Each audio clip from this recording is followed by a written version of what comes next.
এলাকাবাসী ৩ নং ডুমুরিয়া ইউনিয়ন জনগণের দৃষ্টি আকর্ষণ করছি। আসসালামু আলাইকুম ওয়া রাহমাতুল্লাহ।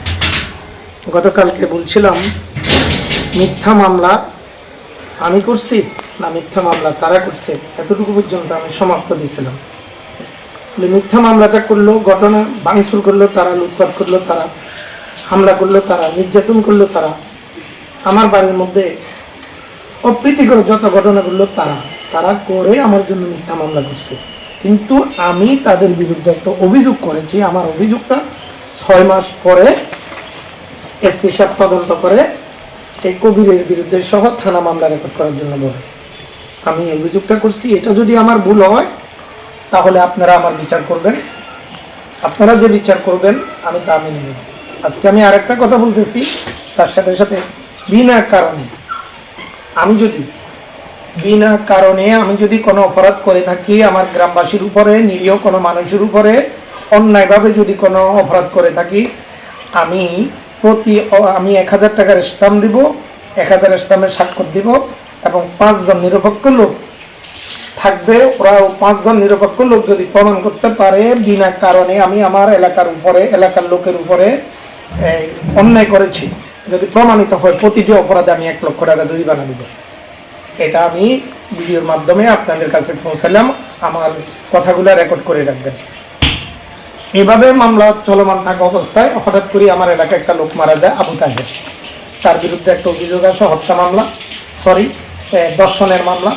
ও দর্শনের মামলা বিচার করলো শাহ আলম, আমার এলাকার লোকজন। এ শাহ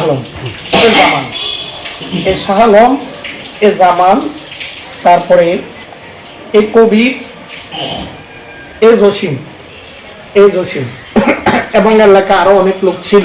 সামাজিকভাবে বিচার করতে গেছে, বিচারের মাধ্যমে যে অপরাধ স্বীকার করছে তার জরিমানা করছে 30,000, যে অপরাধ স্বীকার করে নাই তার জরিমানা করছে 35,000।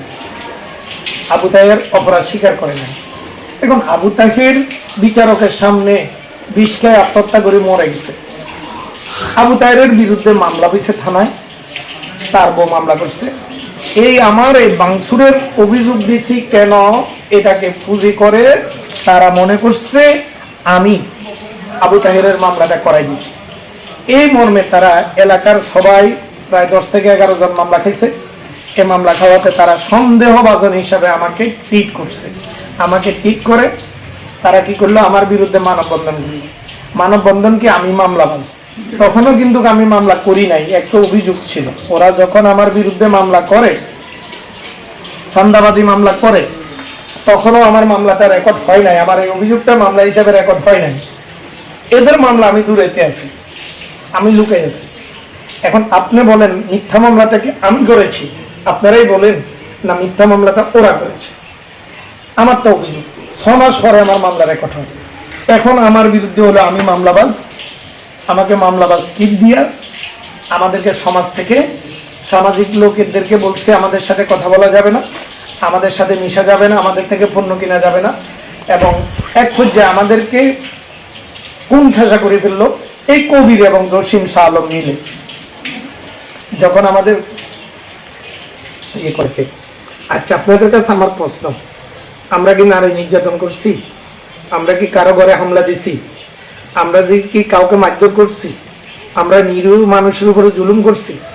এখন ঘরবাড়ি ভাঙলো আমার, বাড়িতে হামলা দিল আমার, তাদের মায়ের আঘাতে নির্যাতিত হলাম আমরা, অপমানিত হলাম আমরা, তাহলে আমাদেরকে সমাজ থেকে বহিষ্কার করার কারণটা কি?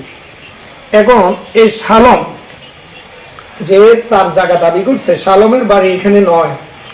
এই কবির দেখেন, এই কবিরের বাড়ি এখানে নয়, কানুসরে নয়। এই জসিমের বাড়ি এখানে নয়। এর পূর্বপুরুষেরা অন্য জায়গা থেকে আমাদের এখানে আসছে, আমার গ্রামে আসছে।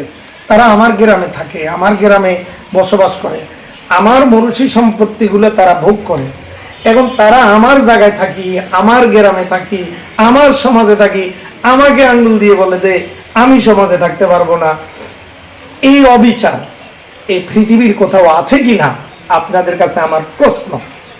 আজকে আমি এতটুকু আমাকে এভাবে ঠিক করলো, তখন আমার মাথায় জাগলো, না এদেরকে আর ছাড়া যাবে না, আমি অপরাধ করি নাই, তারা আমাকে অপরাধী হিসেবে ট্রিট করছে।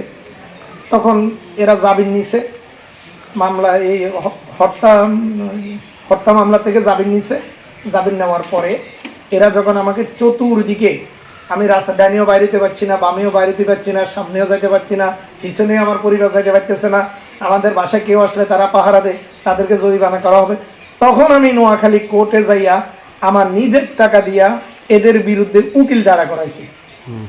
এখন আপনারা বলেন, এই হত্যা মামলাতে কি তারা আমাকে জোর করিয়া আমি ইনভলভ করাইছে, নাকি আমি নিজে নিজে ইনভলভ হয়েছি? বলেন, আমি হত্যা মামলার সাথে জড়িত না, আমি সাক্ষী না, আমি বাদী না, আমি কিছুই জানি না, কিন্তু তারা সন্দেহ করছে আমি মামলাটা করাই দিছি, কিন্তু আসলে আমি মামলাটা করাই না। মামলা করছে যে মারা গেছে তার বউ, রোকেয়া মামলা করছে, কিন্তু রোকেয়ার মামলাতে আমি সাক্ষীও নাই, আমি ছিলামও না, আমি জানিও না। তারা পুরো এলাকা খাওয়াই দিল, আমি মামলা করাইছি। এই মর্মে কিছুদিন পরে আমি আমার উকিল দাঁড়া করাইয়া ওদের বিরুদ্ধে কন্টেস্ট করাইছি। আপনারা যে বিচার করবেন আমি সে বিচার মানিয়ে নেব। এই বলি আজকে আমি সংক্ষিপ্ত আলোচনা এখানে শেষ করলাম। আগামীকালকে পুনরায় আলোচনা নিয়ে আসবো, ইনশাল্লাহ। দোয়া করবেন।